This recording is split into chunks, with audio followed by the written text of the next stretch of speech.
Hey, what's up, y'all? This is Rodney, and I'm back, and I feel like talking about some people. All right, so let's go ahead and get into it. So listen, the word on the curb is Tristan Thompson was caught in the club the other night. I mean, at this point, girl, at this point, Miss Khloe, I just need you to go ahead and let Tristan cheat in peace, right? Because, girl, you ain't going nowhere.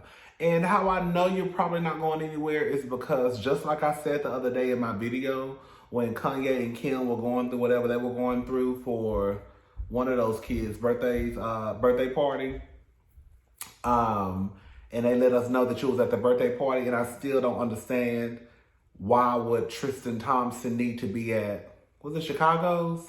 One of those kids. Why would Tristan Thompson need to be at a birthday party? It's not like it was True's. And do you really think that Chicago or Saint whoever birthday party it was really gave about Tristan Thompson being at their party? So they let me know, one, that girl, more than likely Tristan and Khloe were probably still together. And then now it's like, Tristan, you're spotted in the club with this girl, clearly with her legs wrapped over yours, right? And now Khloe has the nerve, I guess it's her way of finally telling us that she's done. Hold up, I have it right here. Did I take a screenshot? I did. Here we go. Betrayal rarely comes from your enemies. And I put in the comment section on Neighborhood Talk, girl, he was your enemy. Next case. Okay? What are you talking about, Miss Khloe Simpson Roldan? Girl, he was your enemy. You ain't know? I mean, it's really not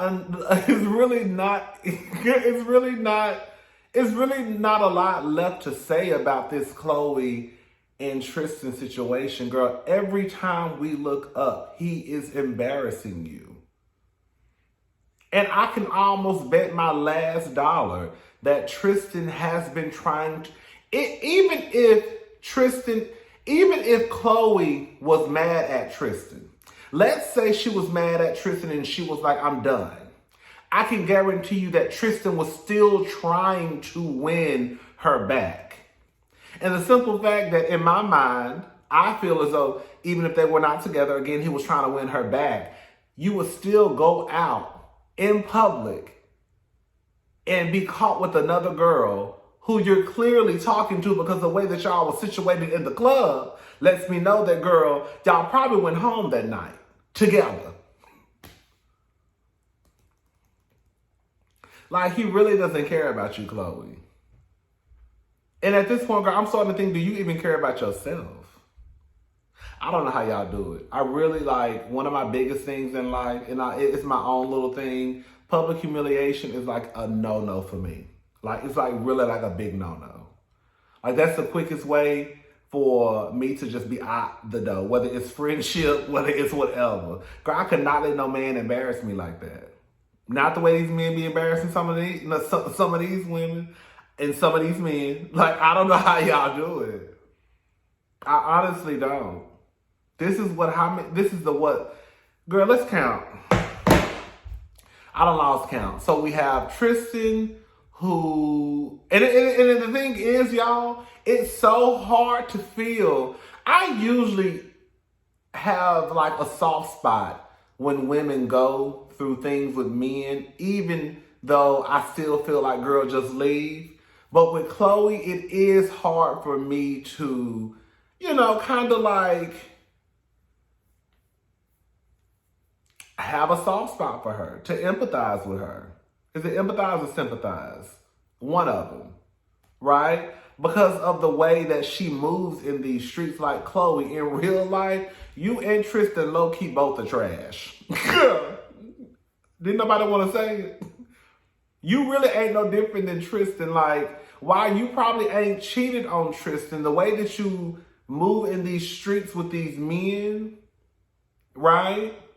And the way that you betray your friendships, or, when you're building these friendships with these women over a man, And then for these men to get with you and like drag you through every street in Calabasas.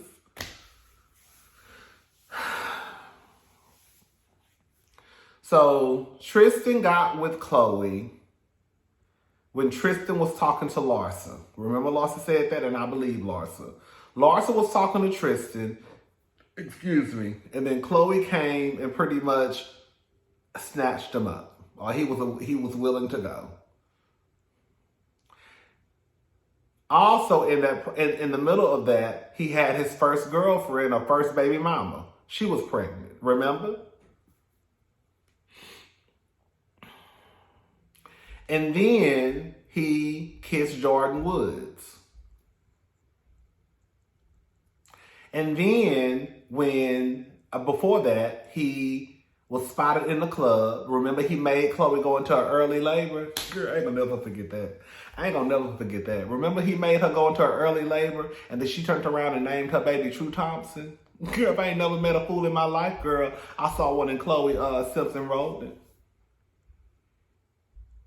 I keep trying to tell y'all, it's one thing, girl.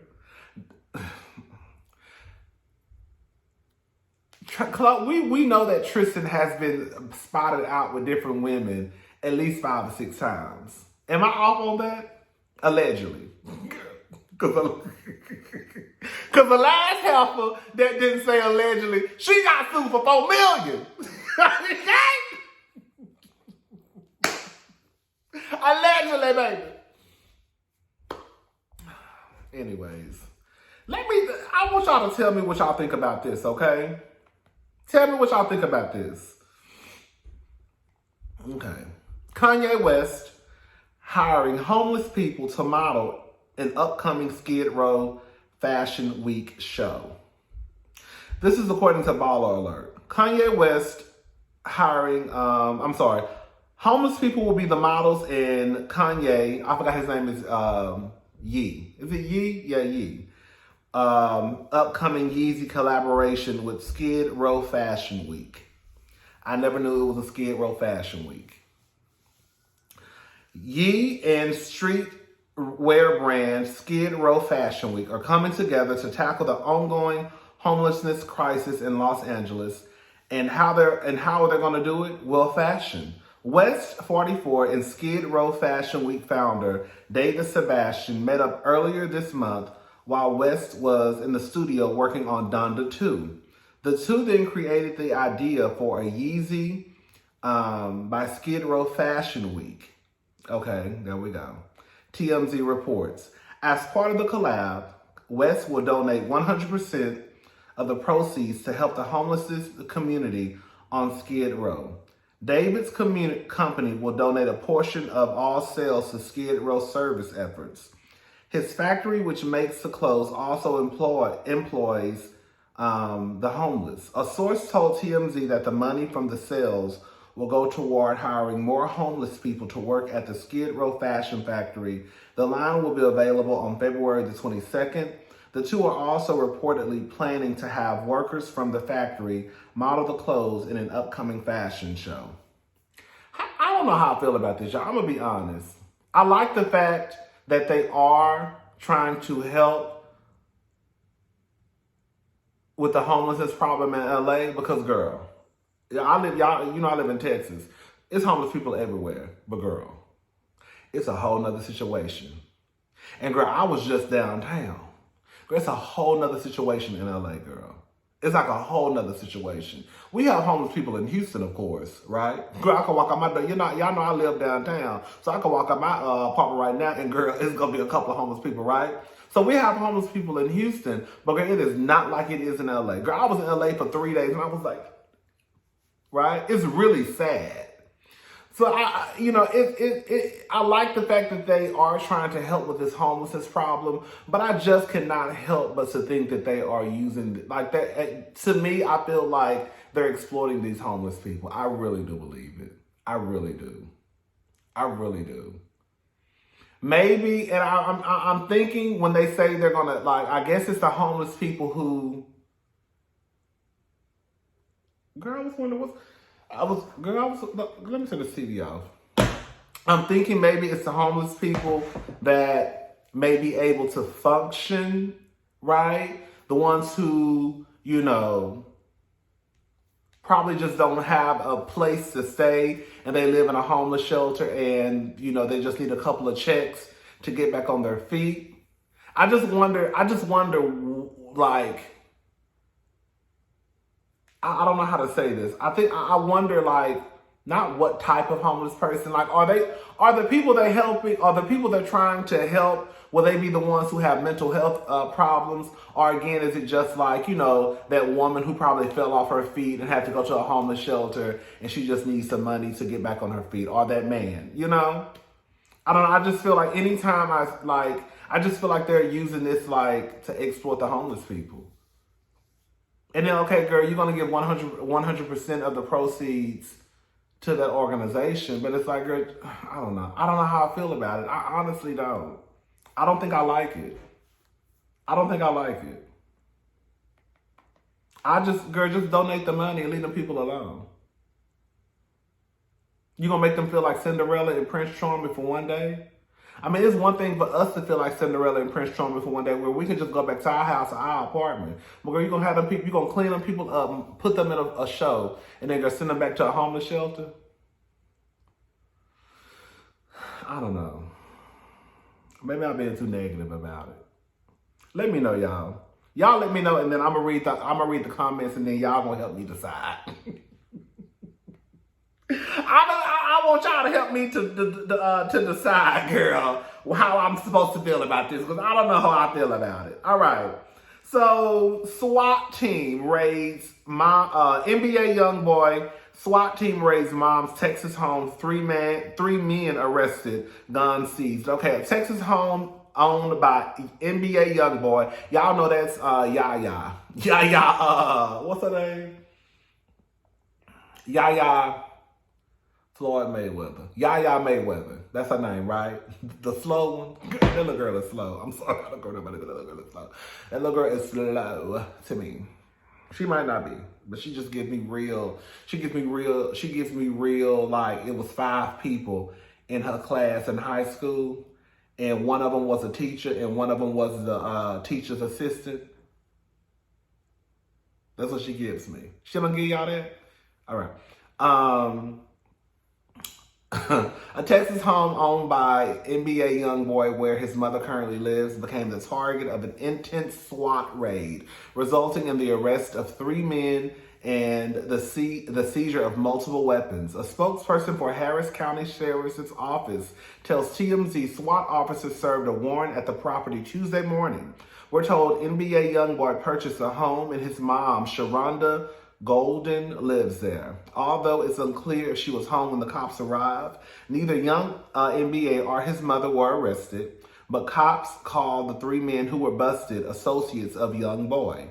We're told they were arrested on charges ranging from aggravated robbery to aggravated assault. The sheriff's spokesperson, Thomas Gilden, tells TMZ the arrests are related to the November shooting. Cops say the man was shot multiple times in the body and head, but survived and is out of the hospital now.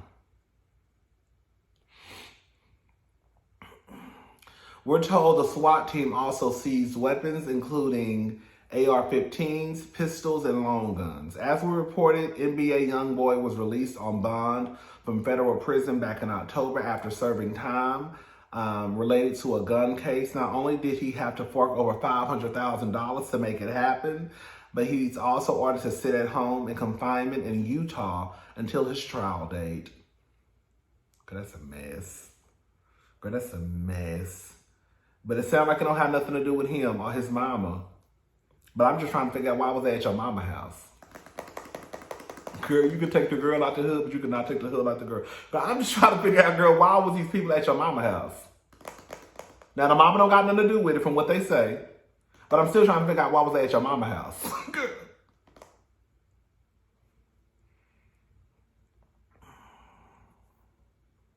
You know what's so crazy? Even though I don't agree with a lot of stuff that Master P has done, right? One thing I can understand about Master P is when he used to always talk about, I think it was Master P, he he used to always talk about, like, whenever you, I guess you grow up in the hood, sometimes you can't deal with the same people who you used to deal with while you were in the hood, because as trifling as it may sound, like, some of those people you might have to let go, especially if you're trying to change your life for the better, because everybody not gonna look out for you the way you gonna look out for yourself. It's not about you trying to be sedity or forgetting where you come from, but girl, some of those same people who you used to run the streets with, girl, will bring you down. Like, these people is busting down your mama's door because they done shot somebody allegedly in November. I don't know how close he is with these men. I don't know what's going on, honey. That's just a mess to me. That's a mess. That is a mess. And now listen to this story, all right? 15-month-old baby was trapped with her mother's corpse for 5 days in a homeless shelter. Girl was covered in human feces and dehydrated after mom died from an accidental overdose. Quarren LeBoy, 31, is planning to sue the city of New York and the Department of Homeless Services for $5 million in damages. He claims his 15-month-old daughter was found huddled by the corpse of Shelbi Westlake, 26, who officials said died of an accidental overdose days earlier. The baby was reportedly found covered in human feces and badly dehydrated and was rushed to the hospital. No one checked in on the mother and daughter until a neighbor reported a foul odor coming from the apartment. Young Lyric, who lost 7 pounds and suffered a horrific diaper rash from the incident, is still dealing with separation anxiety, LeBoy said.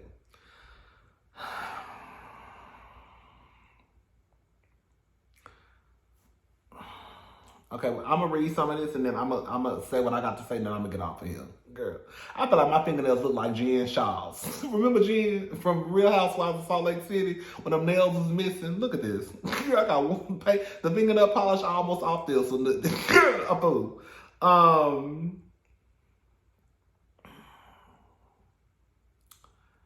mean, I pretty much just read the bullet points. Last July... Let me just read this, y'all. A 15-month-old baby was trapped with her mother's corpse for 5 days in a New York City homeless shelter. Quarren LeBoy, that's the father. He's planning on suing the City of New York and the Department of Homeless Services for $5 million in damages after his daughter was discovered by workers at the East River Family Center under a bed near the body of her mom. Last July the 25th, the infant was found huddled by the corpse of her mother, Shelbi Westlake, 26. She died of an overdose.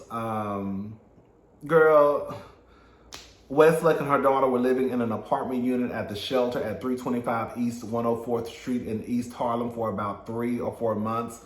While she was separated from LeBoy, his attorney, Seth Harris, told the Post. No one checked in on the mother and daughter until a neighbor reported a foul odor coming from the apartment. Westlake last signed in at the shelter on July the 19th, 6 days before her body was found. LeBoy's other attorney, Allison Keenan, told the Post. Allowing an infant to remain with her dead mother for 5 days unnoticed only highlights the indifference and lack of humanity shown to those most in need. This is what it comes down to, girl. I'll put the link to the article in the description box. I want to know, young man, why you trying to sue the city of New York and the homeless people for $5 million? Why hadn't you checked on your daughter in 5 days? What was you at? Now, I understand that the courts really don't separate kids from their mothers like that. But I'm trying to understand, how did it get to the point where your child was pretty much living in a homeless shelter with the mother? I need to know the relationship between Shelbi and him. And why was your daughter living in a homeless shelter? And why hadn't you spoke to the mother within 5 days to check on your daughter? Did that make sense what I'm saying, y'all? You went how many days and hadn't even checked on your daughter, didn't go knock on the door, didn't go to the homeless shelter to see what was going on. Like, I need to know what the relationship was between Shelbi and this man. 1. I need to know why did you wait so long to even call and check on your daughter. 2. 3, it sounds like a money grab. I'm going to go ahead and say it. It sounds like you're using this woman's death to try to get a little bit of money. Because you're not giving me father of the year. Okay, you're not even giving me father of the month, okay? Y'all let me know what y'all think. Sound like a money grab to me. All right, I'll talk to y'all girls later. Bye.